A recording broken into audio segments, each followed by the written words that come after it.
Hello friend, welcome to my channel daily sports Bangla. এখানে আমি প্রতিদিন নিত্য নতুন খেলার খবর নিয়ে আসি। 2023-24 মরশুমে আইএসএল ফাইনালে মুম্বাইয়ের কাছে হারতে হয়েছিল মোহনবাগানকে। সমর্থকরা আশা করেছিল তাদের প্রিয় দল হয়তো ত্রিমুকুট পাবে, কিন্তু সেটা হয়নি, যা নিয়ে তারা যথেষ্ট হতাশ হয়েছিল। কিন্তু তার আগে মোহনবাগান জিতে নিয়েছিল ডুরান্ট আর আইএসএল শিল্ড, আর যার ফলে মোহনবাগান এবার খেলবে তাদের কাঙ্ক্ষিত এসিএল2 খেলার জন্য মোহনবাগান যে তাদের দলে অনেক পরিবর্তন করবে সেটা অনেক আগে থেকেই বোঝা হয়ে গিয়েছিল। কারণ মোহনবাগান ক্লাবের মালিক সঞ্জীব গোয়েঙ্কার একমাত্র লক্ষ্য এশিয়ার মঞ্চে মোহনবাগানের নাম সুপ্রতিষ্ঠিত করা। তবে বোঝাই যাচ্ছে ক্লাবের মালিকের যখন একমাত্র লক্ষ্য মোহনবাগানকে বিশ্বের দরবারে পৌঁছে দেওয়া, সেখানে টাকা কোনো ব্যাপার না। তাই তো মোহনবাগান আবার নেমে পড়ল টাকার বস্তা নিয়ে ময়দানে। যেমন বিপুল অঙ্কের টাকা দিয়ে মোহনবাগান আগের সিজনে নিয়ে এসেছিল জেসন কামিন্সকে, ঠিক সেই জায়গা থেকে শুরু করলো এই সিজনে। 22 কোটি টাকা 5 বছরের লোভনীয় চুক্তিতে তারা সই করালো ভারত তথা মুম্বাই সিটি এফসির অটোমেটিক চয়েস মিডফিল্ডার আপুইয়াকে। আবার ময়দানে নাকি এটাও গুঞ্জন যে মোহনবাগানের রেকর্ড নাকি মোহনবাগান নিজেই ভাঙে। মানে হলো ভারত তথা মুম্বাইয়ের বর্তমানে সবথেকে গতিশীল উইঙ্গার ছাং থেকে 5 বছরে 30 কোটি টাকার অফার দেওয়া হয়েছে। যদি তার সত্যতা আমরা কেউ জানি না। পরবর্তীকালে ছাংতে তিনি মুম্বাই সিটি এফসিতেই সই করেছেন। এবার আসি এবছর বিদেশি দল গঠন নিয়ে। আগে জানা ছিল মোহনবাগানের নয়নের মণি দিমিত্রি পেত্রাতস থাকছেন, সাথে অজি বিশ্বকাপ আর কামিংসও থাকছেন। কিন্তু আর্মান্দো সাদিকোকে নিয়ে ক্লাবের মধ্যে সংশয় রয়েছে, তাকে রাখা হবে না ছাড়া হবে।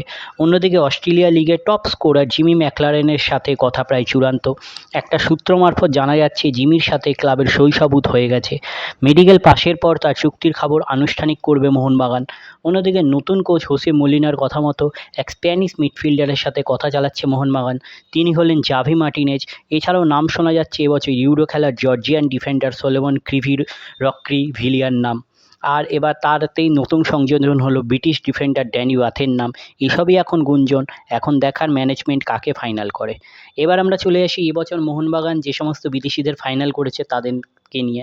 সবার প্রথম হচ্ছে দিমি পেট্রাটস, 2 নম্বর হচ্ছে জেসন কামিংস, 3 নম্বর হচ্ছে অ্যালবার্তো রড্রিগেস, 4 নম্বর হচ্ছে টম আলডেট। এবার এখনও আমাদের হচ্ছে 2টো বিদেশি ফাঁকা পড়ে রয়েছে, যেখানে শোনা যাচ্ছে 5 নম্বর যে পঞ্চম যে বিদেশি, সেই পঞ্চম বিদেশি হয়তো সাদিকু থাকছে। তবে সাদিকুকে নিয়ে যেটা খবর যে ডুরান্টে তাকে খেলা দেখা হবে। ডুরান্টে যদি তিনি ভালো করেন তাহলে অবশ্যই তাকে হচ্ছে খেলানো হবে হচ্ছে ফাইনালের জন্য, মানে আইএসএল এর জন্য। এবার চলে এসেছি কাউকোর জায়গায় ইউরোপ ফাইনাল খেলা midfielder.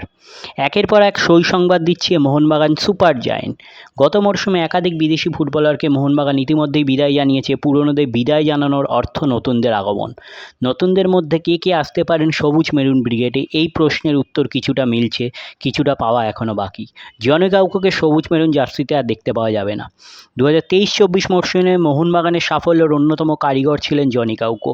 Box to box midfielder হিসেবে নিজের ভূমিকা পালন করেছেন সাধ্যমতো। খেলা তৈরি করার পাশাপাশি কাউকেও নিজের গোল করার ক্ষমতা রয়েছে। তার বদলে মোহনবাগান কাকে নিশ্চিত করে এখন সেটাই প্রশ্ন। একাধিক নাম ঘোরাফেরা করছে, তুঙ্গে জল্পনা। এরই মধ্যে স্কটল্যান্ডের এক মিডফিল্ডার মোহনবাগান সুপার জায়ান্টকে ফলো করা শুরু করেছে। রায়ান জ্যাক নামের এই ফুটবলার খেলছেন ইউরোপা লিগের ফাইনাল ম্যাচ। রেঞ্জার্সের হয়ে একাধিক ম্যাচ করেছেন বেশ কিছু গোল। এই রায়ান জ্যাক হচ্ছে স্কটল্যান্ডের জাতীয় দলের ফুটবলার। তিনি মিডফিল্ডার, 32 বছর বয়স, উচ্চতা 6 ফুট। পেশাদার কেরিয়ারে স্কটল্যান্ডের বাইরে অন্য কোনো দেশের ক্লাবের হয়ে খেলেননি। নিজ দেশের 2 নামকরা ক্লাবে খেলেছেন রায়ান। স্কটিশ প্রিমিয়ার লিগ খেলেছেন আবেরদিন এবং রেঞ্জার্সের হয়ে। আবেরদিনের হয়ে 200-র বেশি ম্যাচ খেলার অভিজ্ঞতা রয়েছে তার। 2010 থেকে 2017 পর্যন্ত এই ক্লাবের হয়েই তিনি খেলেছেন। এরপর যোগ দিয়েছিলেন রেঞ্জার্সের হয়েও প্রায় 150টি ম্যাচ খেলা হয়ে গিয়েছে তার। 2 ক্লাবের হয়ে করেছেন বেশ কিছু গোল। কেরিয়ার জুড়ে বেশ কিছু ট্রফি জিতেছেন স্কটল্যান্ডের এই ফুটবলার। স্কটিশ লিগ কাপ জিতেছেন একাধিকবার, জিতেছেন স্কটিশ প্রিমিয়ারশিপ জয়ের স্বাদ পেয়েছেন। রেঞ্জার্সের হয়ে UEFA champions league runner up হয়েছিলেন 2021-22 মরশুমে। তাহলে এই হলো আজকে আমার ভিডিও। তাহলে আবার বলছি, আমার চ্যানেলটি যদি আপনাদের ভালো লেগে থাকে অবশ্যই আমার চ্যানেলটিকে সাবস্ক্রাইব করে নিয়ে পাশে রাখা বেল আইকনটিকে ক্লিক করে দেবেন, যাতে সবার প্রথমে আপনারা আমার ভিডিও দেখতে পান। ধন্যবাদ।